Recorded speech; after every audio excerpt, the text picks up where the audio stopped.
Hello class 9 students. Today we will be discussing the topic of the French Revolution and the slave trade. And here the slave trade the slave trade began in the 17th century. French merchants, they sailed from the ports of Bordeaux or Nantes to the African coast where they bought slaves from local chieftains. Branded and shackled, the slaves were packed tightly into ships for the 3-month-long voyage across the Atlantic to the Caribbean. There, they were sold to plantation owners. The exploitation of slave labor made it possible to meet the growing demands in European markets for sugar, coffee and indigo. Port cities like Bordeaux and Nantes, they owed their economic prosperity to the flourishing slave trade.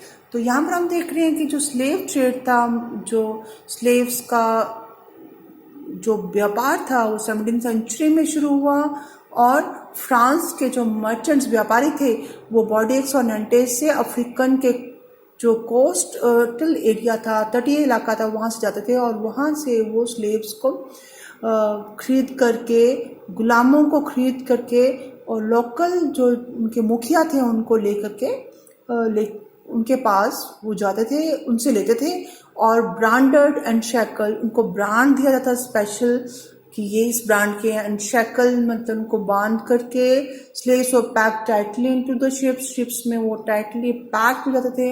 वो 3 महीने की लंबी यात्रा के बाद Atlantic से वो Caribbean islands पहुंचते थे, where they were sold to, वहाँ पर वो प्लांटेशन जो ऑनर थे, जो उनके मालिक थे, उनको बेच दिए जाते थे। स्लेव का जो गुलामों का जो मजदूरी थी, इनका जो लेबर जो ये वर्क करते थे, इससे यूरोपियन मार्केट में जो शुगर, कॉफ़ी और इंडिगो की पैदावार में जो की पैदावार की जो ज़्यादा डिमांड थी वो उनसे पूरी होने लग पड़ी। पोर्ट सिटीज़ लाइक बॉर्डियक्स और नैंटेस जो कि बंदरगाह वाले शहर थे, वहाँ पर इकोनॉमिक प्रॉस्पेरिटी आ गई, आर्थिक की अमीरी, they are more prosperous now and to, ये इस फ्लोरिशिंग स्लेव ट्रेड के कारण, इस गुलाम के व्यापार के कारण पॉसिबल हुआ। Throughout the 18th century, there was little criticism of slavery in France.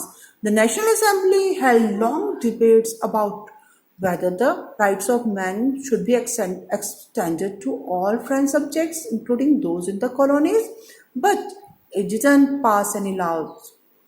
Fearing oppositions from businessmen whose incomes depend on the slave trade. तो 18th सेंचुरी की जो पूरी 18th सेंचुरी में क्या हुआ कि जो गुलामों का जो ये व्यापार चल रहा था, इसका विरोध हुआ, इसकी निंदा हुई और जो नेशनल असेंबली थी उसमें लंबी डिबेट्स चली कि क्या जो लोगों के जो राइट्स ऑफ मैन, लोगों के जो अधिकार हैं, ये सारे फ्रेंच सब्जेक्ट्स में प्रजा के लिए होने चाहिए, including those in the colonies, जो कॉलोनीज में जो लोग हैं उनके लिए भी। पर इन्होंने कोई भी कानून पास नहीं किया क्योंकि इसका वो लोग विरोध करते थे जो बिजनेसमैन थे, जिनकी जो इनकम थी वो इसी स्लेव गुलामों के व्यापार पर डिपेंड करते, निर्भर थी। It was finally in the convention which in 1794 legislated to free all slaves in the French overseas possessions.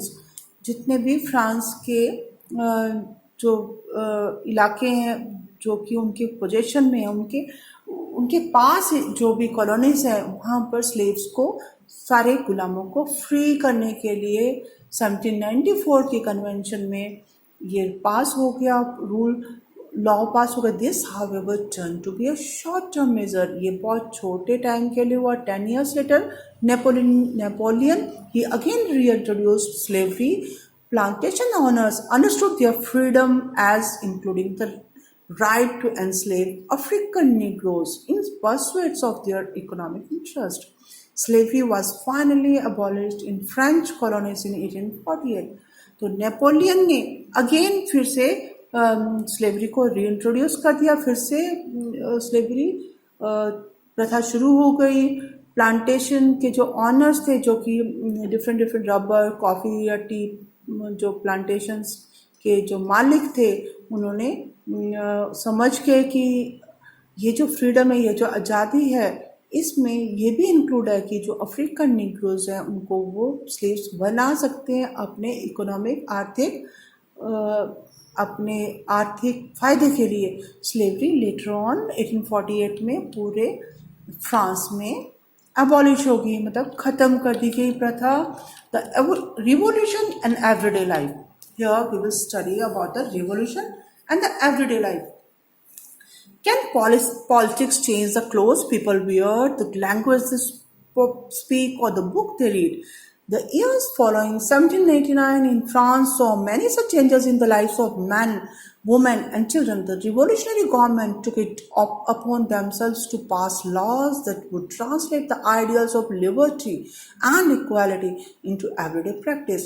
तो ये जो हम पॉलिटिक्स है, राजनीति है, क्या ये लोगों के कपड़ों को बदल सकती है, उनकी भाषा को बदल सकती है, या वो जो बुक्स पढ़ते हैं क्या उनको चेंज कर सकती है?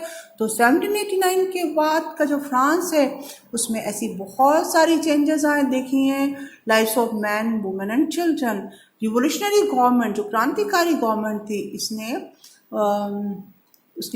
कुछ कानून पास करने लगे जो कि स्वतंत्रता के और समानता के अधिकारों को हर रोजमर्रा के जिंदगी में लागू करने के लिए उसमें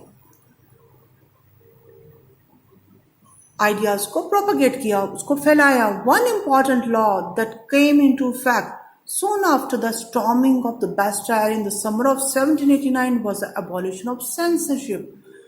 एक कानून जो पास हुआ वो था वो सेंसरशिप होती है, जो रोक होती है, उसकी एबॉलिशन मतलब उसको खत्म कर दिया। In the old regime all written materials and cultural activities, books, newspapers, plays could be published or performed only after they have been approved by the censures of the king. अगर king उसको approve करता है, अगर उसको king approve करता है उसको कि ये लागू हो सकता है, ये बुक्स हम पढ़ सकते हैं, ये प्लेज हम देख सकते हैं, या न्यूज़पेपर या cultural activities which is in the favour of king, that is only approved by the king.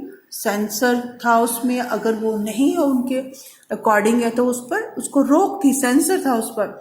Now the declaration of the rights of man and citizens proclaimed freedom of speech and expressions to be a natural right. तो अब जो right of man and citizen, आदमी और जो नागरिकों के जो अधिकार थे, उसके अनुसार हर किसी को बोलने की स्वतंत्रता थी, अपनी आज़ादी की, अभिव्यक्ति की स्वतंत्रता एक नेचुरल राइट था, मतलब कि उनको स्वाभाविक ये अधिकार है। Newspaper, pamphlet, books and printed pictures flooded the towns of France from where they travelled rapidly into the countryside. ये सारी जो प्रिंटेड पिक्चर्स, ये सब फ्रांस में फ्लडेड वर्ड यूज हुआ है कि मतलब वो फैल गई, खूब सारे लोग मतलब उसको यूज करने लगे। कंट्री साइड मतलब विलेज साइड में भी वहाँ पर लोग बहुत ज़्यादा इन चीज़ों को यूज करने लगे। They all described and discuss this events and changes. वो सारे जो इवेंट्स, घटनाएं और जो वहाँ पर फ्रांस में उस समय चल रही थी, बहुत सारी डिस्कशंस वहाँ पर होने लगी। Freedom of the press also mean that opposing view of events could be expressed। जो घटनाएं हैं जो कि हो रही हैं उसका जो विरोध करना लोगों में स्वाभाविक तौर पर आ गया। उन्होंने एक्सप्रेस करना, अभिव्यक्ति करना शुरू कर दी कि ये सही है या गलत। Each side sought to convince the others of its position through the medium of print।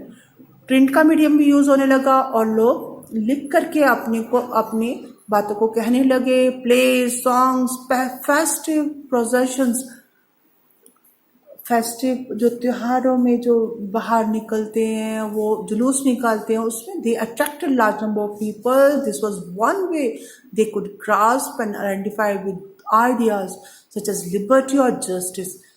स्वतंत्रता और न्याय के जो आइडियाज है उनको वो आइडेंटिफाई कर सकते थे. Political philosophers, they wrote about at length in texts which only a handful of educated people could read. पहले क्या होता था कि सिर्फ जो पॉलिटिकल जो राजनीतिक फिलोसफर्स थे, विचारक थे, वो जो लिखते थे, बुक्स लिखते थे या फिर जो मैटर छुपाते थे, वो सिर्फ कुछ ही लोग जो एजुकेटेड थे वो पढ़ सकते थे. But now it's possible for everybody to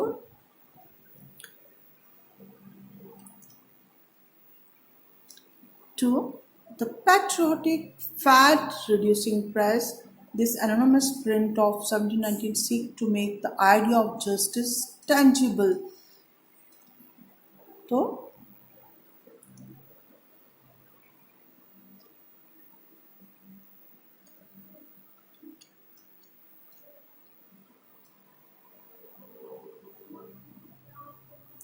this completes your chapter now. I think here in India also the Raja Ram Mohan Rai was in 1804. Napoleon Bonaparte, he crowned himself Emperor of France. He set out to conquer neighboring European countries, dispossessing dynasties and creating kingdoms where he had placed members of his family. Napoleon saw his role as a modernizer of Europe. He introduced many laws such as protection of private property and a uniform system. Even in India, Ram Mohan Rai, he also, Tipu Sultan Ram Mohan Rai, he was also convinced with the ideas of France Revolution. Napoleon, he was saw as a liberator who could bring freedom for the people. But soon the Napoleonic army defeated at Waterloo in 1815.